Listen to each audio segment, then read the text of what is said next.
नमस्कार साथीहरू, आजको विषय छ के हामी न्यायको दिनको लागि तयार हुन सक्छौँ। यदि आज नै परमेश्वरको न्यायको दिन आयो भने के हामी तयार छौँ?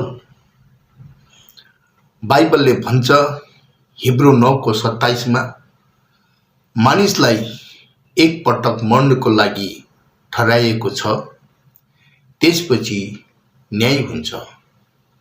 यसको मतलब न्यायको दिन निश्चित छ, तर परमेश्वर चाहनुहुन्छ कि हामी त्यस दिनको लागि तयार हौ।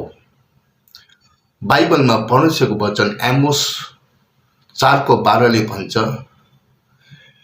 Prepare to meet your God. तयार हुने तरिका के हो?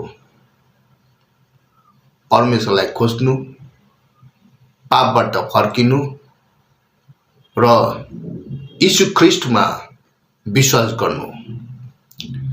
जब हामी परमेश्वरसँग सही सम्बन्धमा हुन्छौँ, त्यो दिन डरको दिन होइन, तर आशाको दिन हुनेछ। प्रश्न, are you ready to meet your God? God bless you all.